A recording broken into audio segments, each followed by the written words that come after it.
So this is a movie about imagination, right? And given that, you might think there would be some imagination in the script writing, and it just wasn't.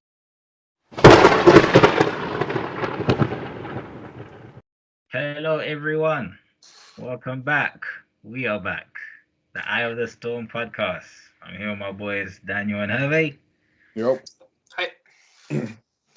And today we'll be discussing imaginary. Before we get into imaginary lists, guys, what's the best recent thing you guys watched? Hold on. Before we get into that, can we just have a round of applause for our 2 new subscribers? Just like a little. Oh yeah.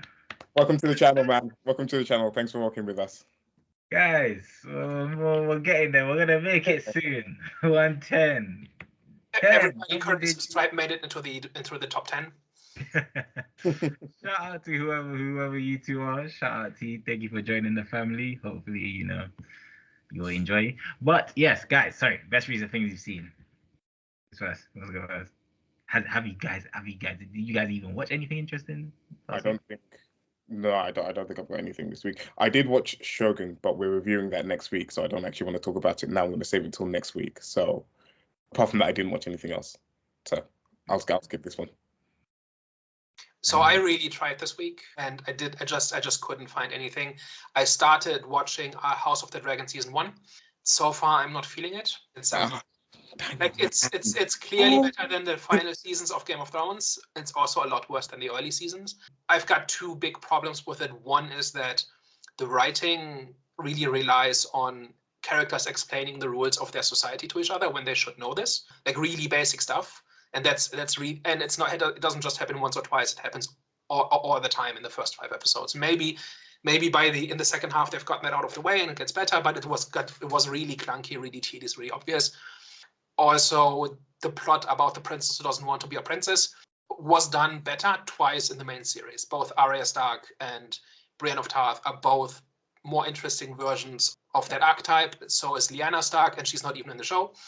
And the fact that so much of the show is about that is really tedious, and it just a major stumbling block. But I'm continuing for now because apparently there's major time skips. So eventually that whole thing stops, and maybe I like what comes after better. But yeah, I had pretty much all of the big fantasy series over the last couple of years have just been train wrecks. And I had high hopes for House of the Dragon, hoping it would be different. It would be at least, and like, it is better, but there's a whole bunch of stuff to get over, and maybe I'll come around to it. So that's my short review of House of the Dragon. Damn, I remember. I really enjoyed the first season of it. Hopefully, you find the second part of the season more interesting when sort of a lot more of like the kind of politics start to kick in and stuff like that. It gets quite interesting. I thought the acting was like, really up to level as well. And I really actually enjoyed a lot of the stories. I know you didn't like the princesses, reluctant. I mean, I liked it better the first 3 times they did that character type. Yeah. Right? Yeah. And there's this trend in fantasy stories and like even medieval stories at the moment, where they tell stories about usually princesses who rebel against feudalism, but which is a fine thing to do.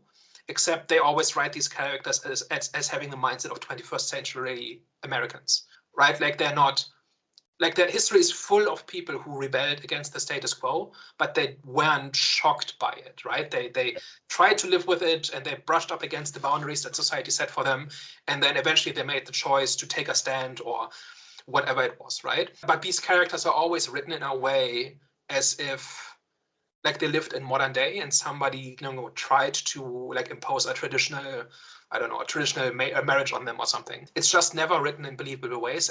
But Brienne, for example, and Lyanna Stark were much more nuanced in that on that topic, right? Because they felt like people who lived in a kind of society, and they kept pushing against the boundaries around them, but they weren't shocked that the boundaries existed.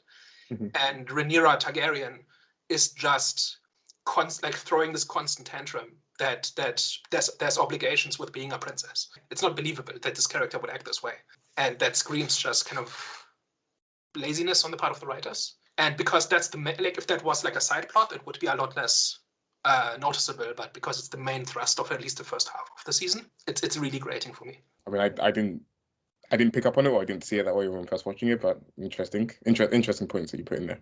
I mean, I haven't given up on it yet, and maybe like one of the big advantages of House of the Dragon, I think, is that they're not doing one big story, but rather different milestones in the Targaryen dynasty. So if you don't like one storyline, it's not like we have like it's not going to be 8 seasons of that, right? They're going to change it up, and maybe what comes after is more interesting, but it's not a strong start for me. Can I put Dune Part 2 as the best thing I've watched as well? So I've watched it another time. Oh, you watched it another time? Was that your 4th time now? 3. Oh, 3. Yeah, I stopped after 2. Like that's enough for me for a while. I've got one more in me. BFI IMAX April 4th. I'll be there no matter what. Oh crap! Fantastic. Yeah, Dune was amazing. I can't lie to you. Okay. Oh, what did I watch? That was interesting. The Gentleman. Yeah, guys, if you haven't watched that on Netflix, you should definitely go and check that out. It was first a movie. I don't remember what year it came out, but now this one's a series that's just come out on Netflix. Really good. Rich family, guy inherits obviously the house of his, basically guy's father dies. He inherits the house. And then as he's inheriting the house and the land, it's a very big land, very big house. It's been in the house for a couple centuries. I don't know how many centuries, but it's been in the house for a very long time. The father made a deal with a couple of drug dealers for them to do their weed operation on their land. So he's just been introduced to that now as the woman visits him and tells her, okay, we had a deal with your dad. Boom. This is the situation. Obviously, she shows him the whole wheat farm. And then after that, there's a whole bunch of situations where the guy's brother who's inherited everything, gets pretty much their family. Basically, the brother is in debt to a bunch of drug dealers now. The brother who inherits the actual land tries to help his brother get out of that situation. And the brother just makes everything worse. And it's just a bunch of situations and wahala and madness that just happen throughout the story. And it's a really good show, man. I was surprised. I was gonna like this. My friend suggested this to me. I wasn't gonna watch it after watching the trailer, but I was like, yo, this is really good. It's really good. There's more to it that happens. He tries to get his family. He basically tries to get the drug dealers off their land, and so obviously that's like the main. I think it builds into that story. So yeah, it's an interesting watch. I think you guys should watch it. It's good. The Gentleman. But okay, we are here. Main event. Imaginary. This is a streaming movie that should have never touched theaters. Look, man, it wasn't bad. It wasn't Night Swim bad. For guys, if you guys don't know, I didn't like Night Swim. So it wasn't Night Swim bad. And the reason why I mentioned Night Swim is because this was a Blumhouse film. And I'm gonna go more into Blumhouse and I'm gonna go into this film. Because this film was okay. It was just, I think, I wasn't too fond of the performance, but I believe the reason why I wasn't too fond of the performance was because of the script itself, as in the dialogue. The dialogue is what ruined my experience more so than anything. It's a typical horror film, it's not really a spoiler. Possessed teddy bear, cool. It's a typical horror film. So I think it's a basic film. And it is a basic film that didn't deserve to be in theaters. But because it's a Blumhouse film, and Blumhouse already know that they have a strong following, and they're known for creating low-budget films and, receiving a lot of profit from it, I think they're taking liberties at this point. Their recent projects since Megan haven't been great. And I think the reason why they're getting away with it is because of Megan and the other, even before Megan, Harvey, you mentioned this before, what was another film that they dropped, which was Get Out? So, they've had a lot of success. So I think they're starting to take liberties now where they're taking our support, our support for granted, because they're just creating films that aren't good, man. Like the script, you would have thought it was created by ChatGPT. Like honestly, the performance, which annoys me because the woman who was playing Jessica, she wasn't bad. It wasn't great. I just felt like the performance wasn't great because of the dialogue. So yeah, the film was okay. There was some jump scares here and there, but and there was some comedic moments as well. It was mainly from the girl and from the old lady, which I'll mention. That was actually a highlight moment, was the old lady, which I'll mention later, spoiler zone. But this overall, the movie's basic, man. It should have gone straight to streaming. I think, it should have gone straight to streaming. So this was extremely generic. I think you touched on it there. It was, it could have been written by ChatGPT. I feel like this was like an AI script, or it could be perceived as an AI script. I feel like everything that it does is like very generic. Like the conflict between like the stepmom and the daughters and stuff like that is like very generic. Like the whole kind of like evil like teddy bear just seems like a very like generic idea as well. It wasn't scary. Again, I don't like horror, but this wasn't scary. I wasn't like in the cinema like scared of anything. Even like the whole like jump scare stuff, it just seemed generic. And I've only watched a handful of horror movies, but I'm kind of over the whole like, oh, is there something in the background? Is there something coming? Is there something coming? No, there's not. And I'm like completely over that type of horror. I actually thought the little girl did okay. She started off a bit stale, a bit wooden, but like throughout like the movie, she got a little bit better for me. I actually enjoyed her performance a little bit more as the film progressed. But yeah, like the third act got really weird, and then people might have different opinions on this, but there's like a point in the movie where they go into a place, and at that point I'm like, okay, this is just getting a bit ridiculous. It's just going to be a bit bonkers. I tried to be on board with the first kind of part of the movie as much as possible, like the whole kind of like psychological thriller side of things. There was like one interesting twist, but it doesn't really get taken anywhere, more so because like the writing on this is very basic. There's maybe like some potentially good ideas inside the script, but none of it's executed really well. Like nothing's really done amazingly well. So overall, this is just meh. I don't know. It's just, and yeah, it's just meh. Like I'm not being like overly harsh on it, because I don't think it was like absolutely terrible, but it was just formulaic and very generic. So this is a movie about imagination, right?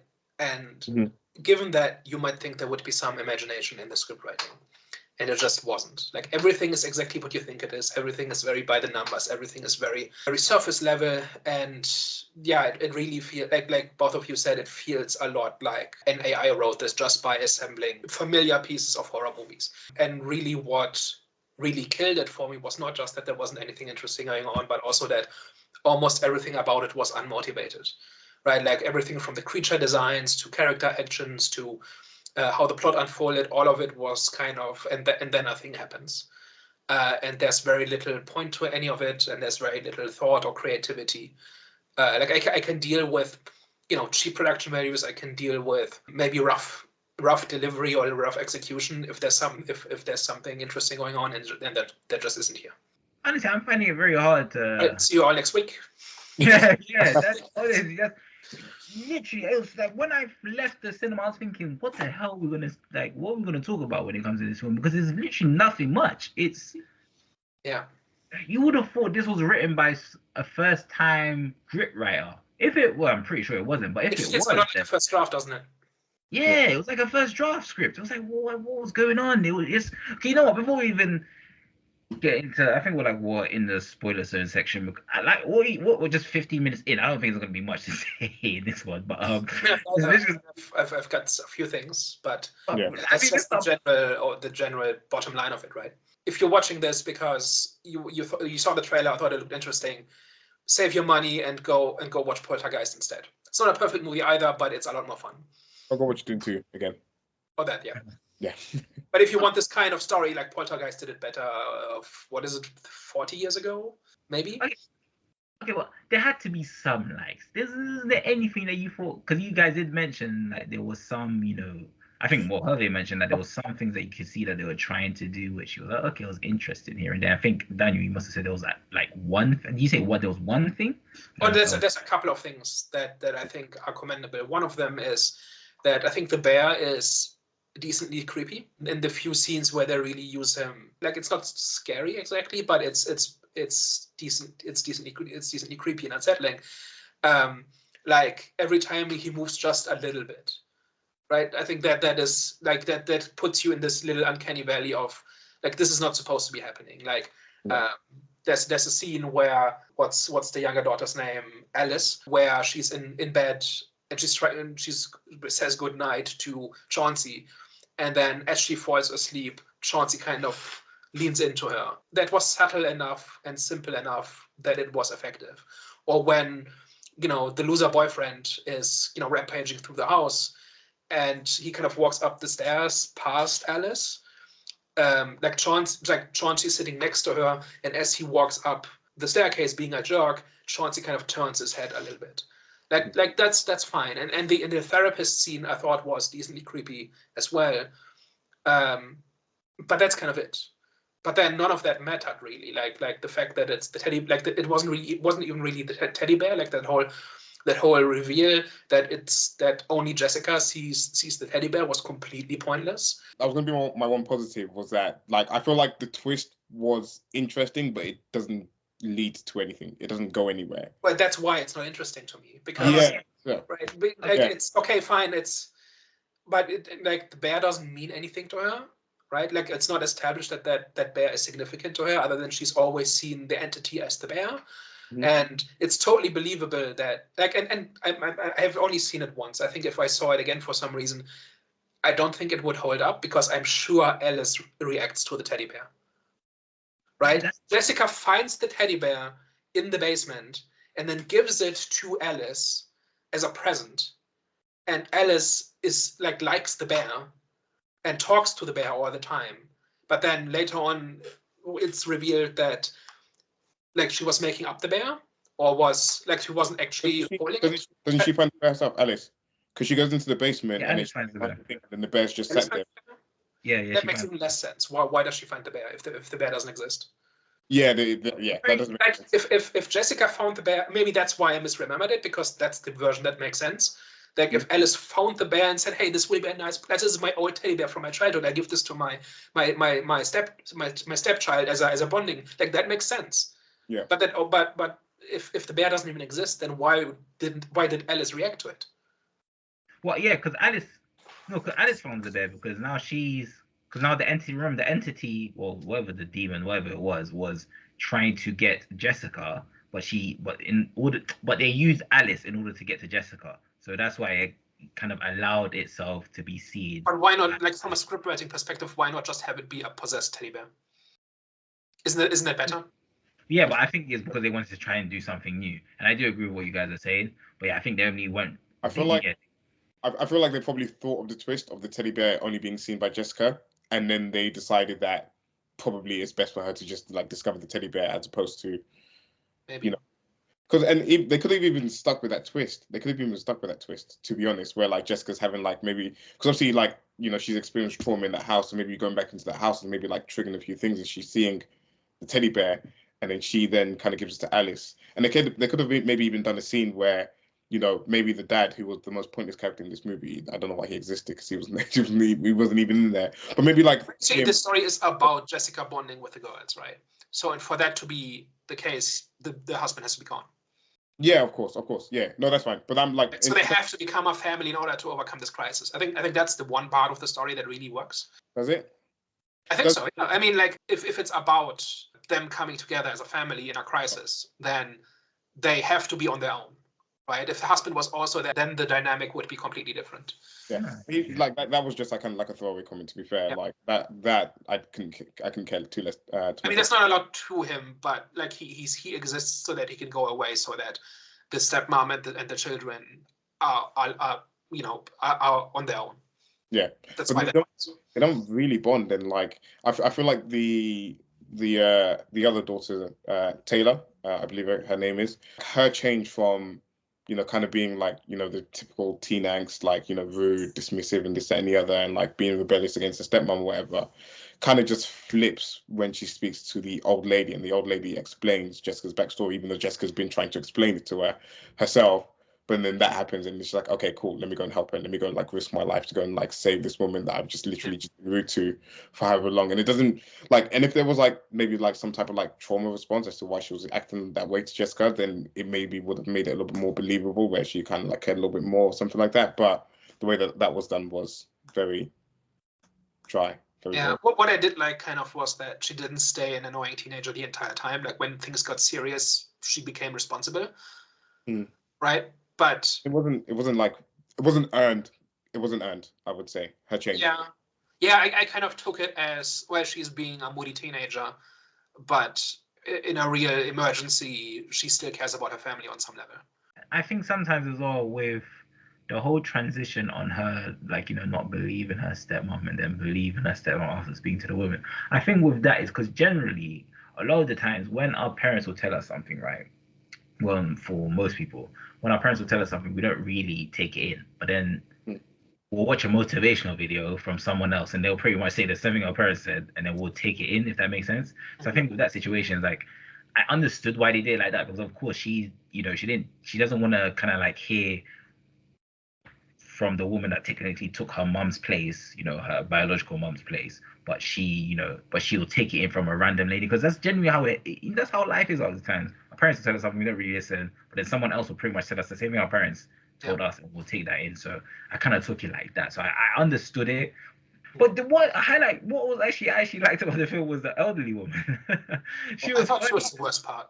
The reason why I liked her is because she was unintentionally funny, especially when she died. That was freaking hilarious. Sure. Okay. You see, that was hilarious. The way that she got pummeled, and just that was hilarious. But wait, why do you think she was the worst part? She's a pure exposition machine. Yeah, basically. I don't remember what I called the clumsiest exposition earlier. I think that was relating to House of the Dragons. So never mind. This takes the cake in terms of just explaining the plot and just stating out things. Like, okay. Actually, kind of like the idea, like as with a lot of this in this movie, there's like, if you dig deep enough, you find something interesting. Like this whole idea of somebody who, deep into old age, is obsessed with imaginary friends, not because she believes in them, but because they've been a factor in her life for decades. And nobody's ever believed her, and she's being treated kind of like a child with an imaginary friend, right? Like nobody takes her seriously, nobody respects her, nobody listens to her, and that is a lot like being a child with an imaginary friend, right? Like everybody humors you, nobody takes you seriously, nobody everybody kind of laughs at you behind your back, kind of thing. Like like with a child, it's in a more innocent way. With an adult, it's more malicious. But there were kind of parallels there. Like she's like mentally stuck in this place of a child with an imaginary friend. And I thought that kind of rhymed a little bit with whatever else was going on in the movie. But everything else about her is just purely about exposition and explaining the plot. At the slightest prompting, she explains her life story and explains the entire mythology of what's going on. And it doesn't even matter. Like there's nothing about the monster that really needs to be understood, other than it's evil and it goes after the children, although not. I'm going down a rabbit hole here, but point is, everything about that character is just like the most lazy and most superficial and most convenient way of writing a character like this. And nobody put any thought into like what her frame of mind was and why she did what she did and why she would, talk to the children. Again, like if she had come across as like this creepy stalker neighbor, but actually she did it because she knew about the imaginary friend. Like you can imagine a version of this that like is interesting, or at least a little bit. But every time she talked, I just cringed in my seat in the cinema because like it was so bad, like even worse than everything else about the movie. I mean, yeah, she dies in a ridiculous way that's funny in its own way. But at that point, I was like 20 minutes past caring about that character anyway. Yeah, you're right. She was generic, but there were just moments from her where she was just unintentionally funny. Some of her line deliveries were like a little bit entertaining. Do you get what I'm saying? So she had that Karen personality mixed with being, even though it was filled with deception, but it seemed like she cared. But at the same time, she was like a Karen mixed in one. So I kind of liked that portrayal. But look, I'm just trying to find good things about this film. You know what I'm saying? That's why I've got more good things if you want. Like, okay, so I think the idea of demonic entity preying on the innocence and naivete and optimism of a child's mind is really interesting. Like, it can't be the first time somebody did this, but I thought the basic idea of it was interesting enough. This whole idea that the scavenger hunt is really a magic ritual, that's a neat idea. It feels really like innocent and childish, but actually it's like a textbook magic ritual. It just dressed up in childish ways, or dressed up as a child's game, and that way the entity tricks like this. I like just in fiction in general. I like the idea of the demon who sits outside of reality and needs the cooperation of humans in order to either get their souls or to open a gateway so that they can come into the physical world. Like this basic idea is something that I find really interesting, and often doesn't get done really properly, or really, like, people often don't do very interesting things with that. But the idea of getting a child to pose as an imaginary friend and then manipulate their base, like everything that is good about children, right? Their innocence, their curiosity, their willingness to please, like these are all positive character traits, and then to kind of twist them into performing a magic ritual to let them in. Like I kept hoping it would go that way, but it kind of did, but not really. But the basic idea I thought was really really decent and had potential. No, honestly, yeah, even the list was very interesting. I just think it was, and as well, a moment where she was gonna, what was that scene where she was gonna put her hand through the spike. Yeah, like this, that's classic, right? You have to spend you have to shed blood to perform magic. Yes, that was a requirement. Like having that dressed up in this like as a child's game, I thought that was probably the scariest moment. Because there was this dread of like there was a cop out at the end where she didn't really injure herself, or every time they do it cuts away immediately and there's no consequences. Like Jessica impaling her hand with a scissor should have some form of consequence maybe, but it's basically forgotten about in 2 seconds. Sorry. But this basic idea of you have to sacrifice something, you have to shed blood in order to perform magic, and getting a child to do that basically by exploiting everything that is good about children, that has potential in a better script. I think they should have, that should have been the main chunk of the film, as in like the center focus, like the focus, as in the vehicle. They should have used that as the vehicle for the film, if that makes sense. It's like a countdown, right? Like there's 10 things to do, and there's 8 things remaining. No, there's 6 things remaining, and there's this ticking clock where you have to, well, maybe Jessica has to figure out what's going on before Alice runs out of items on the list. Something, exactly. Right? Like there's ideas here, but it's always ideas are cheap, and it's all about execution. Exactly, and that could have like kind of entwined with Alex obviously starting to remember, obviously, her interactions with that demon or whatever as well. Do you know what I'm saying? So it could have been a good story. It's just, it felt like it was the first draft, and it felt like it was a script that either was ChatGPT or was a script that you just wanted to get it over the line, and but that's an assignment that somebody had to hand in, as opposed to an idea. Like all the good ideas are in the premise, and everything else is kind of just, no, we have to actually write the script. Like everything about going to the dream world is just the lamest thing ever. It's just a hallway. Right. And the monster, like everything about, I said earlier, everything about the monster is unmotivated. Like, why does it look like a serial killer with the bag over his head? Why? Like the teddy bear, okay, like I get, but why the spider? Why the guy with the bag over his head? Like, what's the motivation? Why this as opposed to anything else? It's literally just meant to be in the background. Because it's creepy. Yeah. It's lazy. But I always like it when like there's a mythology behind the thing, and where it's kind of, maybe if these had been different symbols of what, like this idea of like the evil teddy bear, I think is fine. Like it takes the idea of the teddy bear because that's like a symbol of innocence, kind of like that's a child's toy, right? And then it turns into this bear monster at some point. That makes sense. And the whole thing of like, because like they kept saying about like the monster was like hungry, and like it's like always hungry and this and the other, and it's like essentially like if I understood correctly, feeding off the imagination of the children, that it's like kidnapping or whatever. It then kind of feels like you could have maybe, especially in like the dream world, where they could have maybe used imagination as like some type of vehicle for them to actually be able to get out of that place as well. If it feel like that could have been like a missed opportunity. That's a missed opportunity on my part, because I felt like that could have made it a little bit more interesting. What if they had walked into a room and there's 100 children there that are all being drained of their life essence by like perverted toys, or like corrupted toys? Yeah. Like you could have got nuts in that sequence, right? Yeah.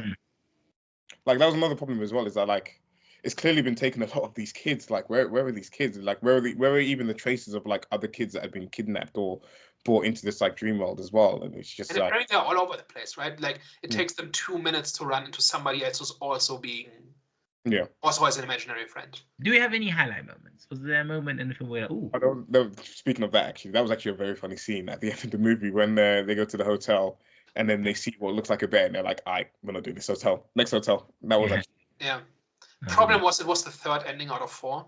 Yeah, which was confusing. Right at that point, I had already like they lost me on the second ending, but then there were at least 2 more. Yeah. Also, sorry, another plot point that didn't really go anywhere was like the whole like mum and her being like psycho or whatever, and like her appearing in the house, like that just didn't seem to lead anywhere. It was just, again, like it felt like there was like the scene that they wanted to make creepy with like the whole tea party or whatever, and then they've like put the mum in that scene, and it's I like that scene where we always just see like a hand, and like that was I was going to mention that as one of my highlights, because just in terms of a creepy scene, that was which scene? That was one like the shadow of like someone getting up as well. I was like, okay, cool. That's like that is like creepy, but then it just then doesn't. It didn't amount to anything. Like why was the mother in like a mental institution, and why did she break out, and why like does any of it mean anything other than producing a kind of generically creepy scene? No. Oh, you talking about the scene with the, for me. So are you guys talking about the scene where the daughter was having a tea party? Yeah. Yeah, that was my highlight moment as well. That scene was really good. But that again comes like just as a scene. I thought like that's a scene where I got a little bit excited because it looked like we were getting some kind of answer or some kind of development or escalation, but then it's nothing. Like it turns out it's the mom. Okay, like the idea, like we think it's a ghost or it's a demon, but it's actually the mom. Like that's fine. That's a fine twist to have. But then just the ambulance shows up, takes her away, end of plot. Like it didn't mean anything, and because of that, it becomes kind of pointless. Yeah, like, nothing. At least I didn't pick up on any reason for why that happened, or why, like from a script perspective, why it was in the story. Like you could have had, and there was this.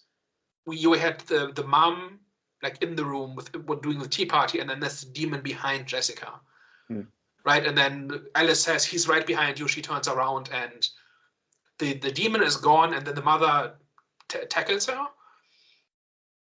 Right? Like why? Why is any of this happening? Right? Like every element of this, like you could imagine a good scene with that. But none of it adds up to anything or means anything or furthers the plot or says anything about the characters or expands on the premise or anything. I have a question. Why because like you guys have now made me watch a few horror movies now.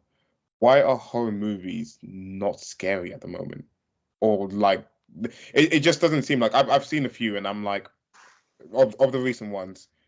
And even like Megan, even though like Megan was like really well received, I wouldn't say it was like a complete horror movie. And I like I'm not like versed on this genre of movies, but it just doesn't seem that it's that scary. It seems more silly to me, in my opinion. I actually think it's because they're trying to make it accessible to a wider audience in terms of age groups. And obviously there's so much that you can do with a film that's rated 15. You don't have to try very hard to make money on a $12 million movie, right?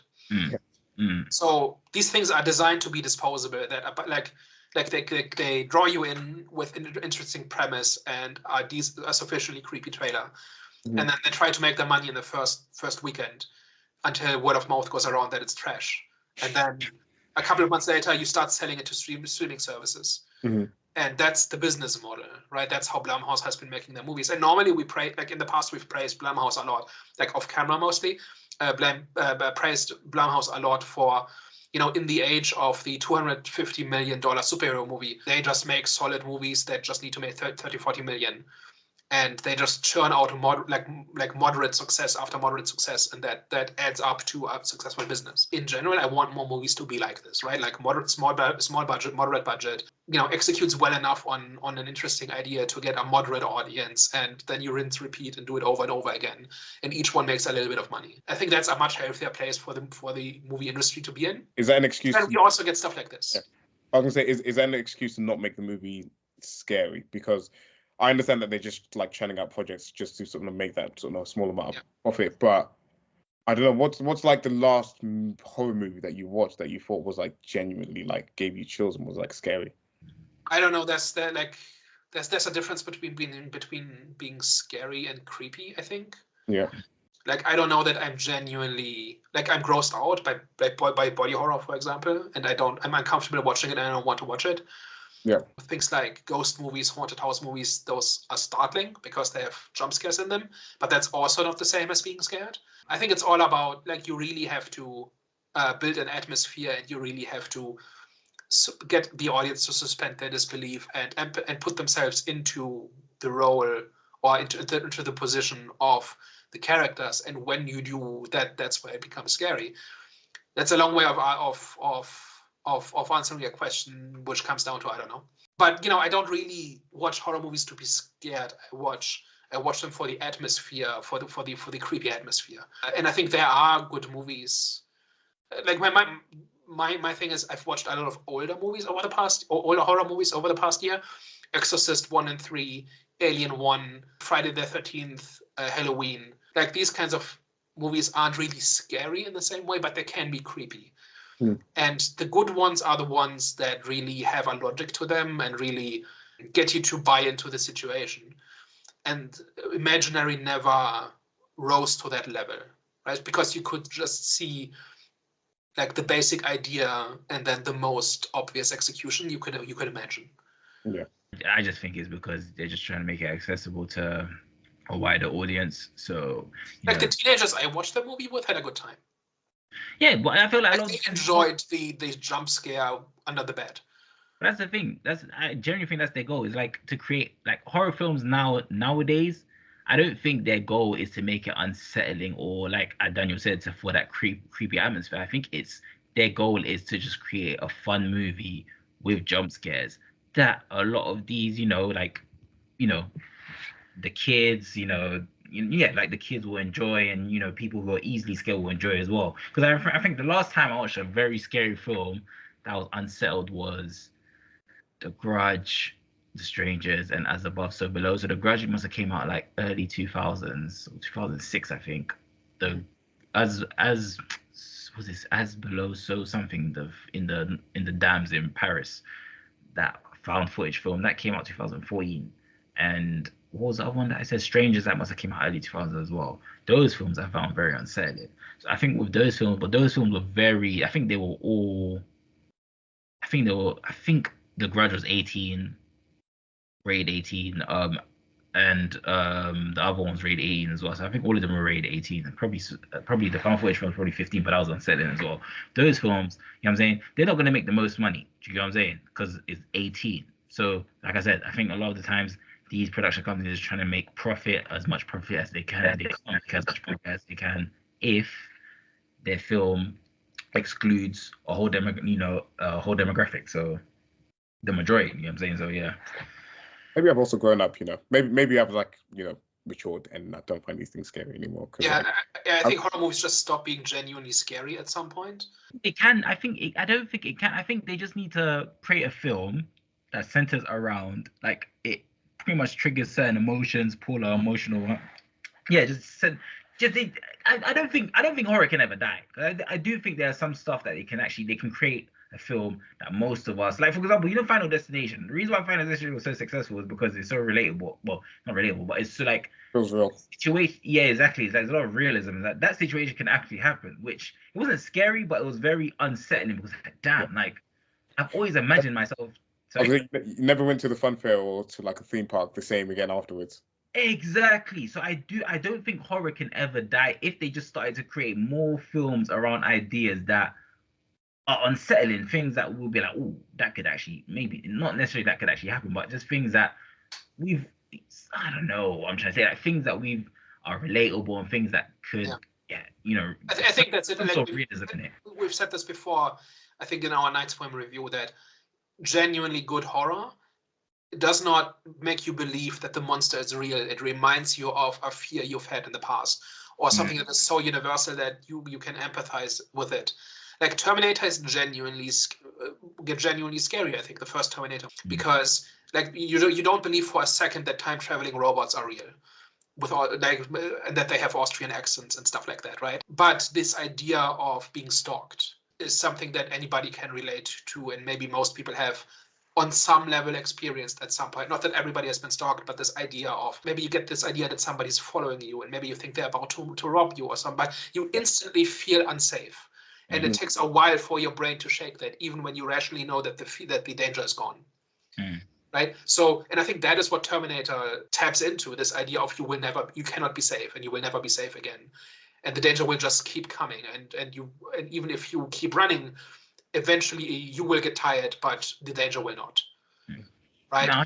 And you could go down different different classical examples, like Alien, not realistic at all in terms of making the audience believe that it's real, but this idea of being somebody else's food, or being used by somebody, like your body being used by somebody else for some sinister purpose, like that is something on a visceral level we can get into, like we can get into that headspace, and that is why we experience it as scary, even if we don't believe for a second that it's real.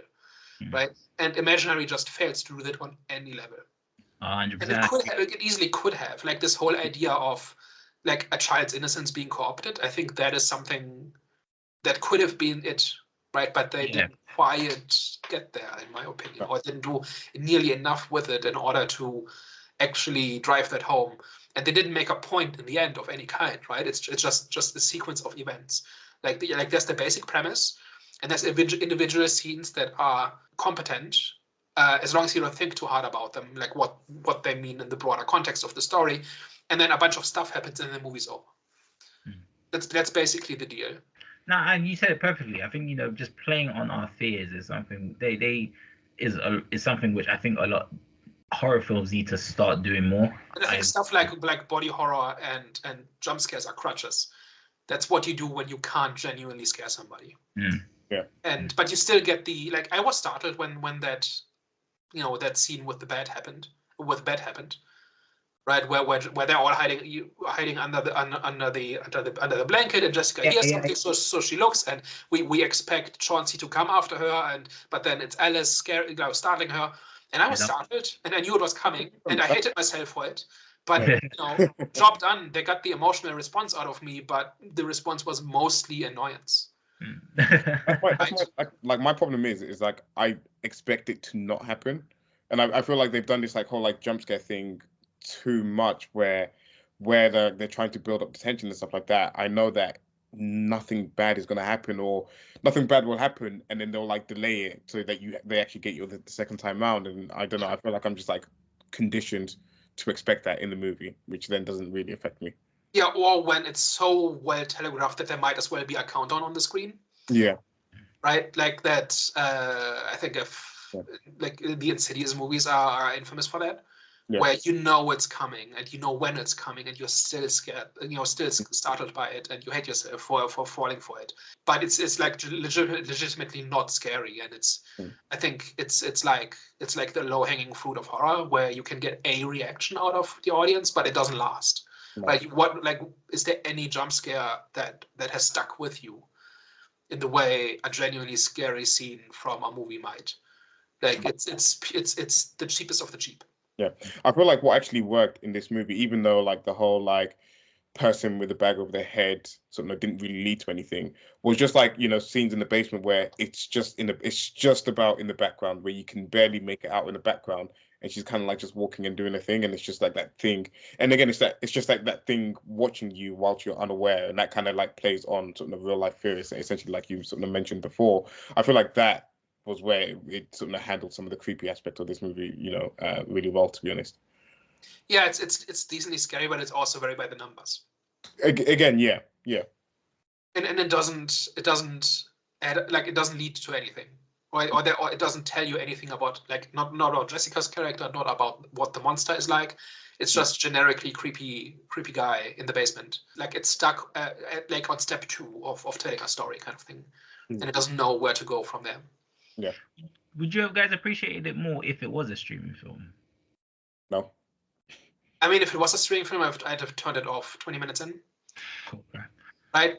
Like, you can really tell with a movie when the writers have an idea and when they don't, and here they very clearly didn't. Or Like, the idea was entirely the premise. Yeah.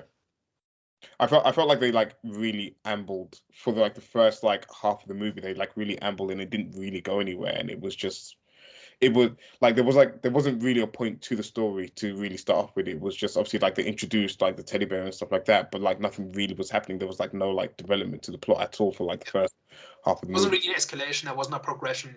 It's just things happening. Yeah. So here's a question: did you like this more or less than Night Swim? I think I preferred Night Swim.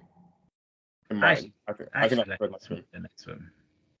I felt like the stuff that was like kind of like the family interaction and stuff like that was a little bit more interesting, and the way that the family kind of came together to like sort of deal with what was happening to them was a little bit more interesting in Night Swim compared to sort of what this was in this movie.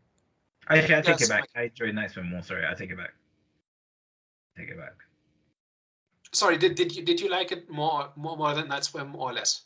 I take it back. I enjoyed Night Swim more than this, because now that I think about it, Night Swim felt more. It felt like there was more at stake. Like there was moments where I was like, ooh, even like the moment where the dad was about to kill the other guy's son in the whole pool party. That scene was like, ooh, that was kind of tense. So I don't think there was that type of tense moment in Imaginary.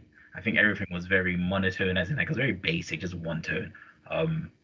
Yes, I would probably say there were moments from Night Swim, even though I did not like Night Swim, even though I didn't like it. I think there were moments where like, ooh, this is, like I said, the stakes were high. So yeah, there were better moments. I feel like it was like a better story than what was sort of produced in Imaginary, and I feel like it had like a better, creepier scene as well with like the Asian lady that was like in the sort of the care home, but like that scene was genuinely creepy as well. So it just fundamentally was a better movie. Yeah, my take on it is that I think Imaginary tells a more coherent story, just from start to finish. It is a story, whereas Night Swim is 2 different stories wedged into one movie, and they don't talk to each other. Yeah. And that is what killed that movie. But the 2 individual parts, or at least the parts with the evil hot spring, has more going for it. They just didn't, like, it's just crowded out by all the other stuff. Mm-hmm. So, but I think just as a movie, Imaginary, I think is probably better, just in terms of a story with a beginning, middle, and end. But Night Swim has more interesting ideas in it, I think.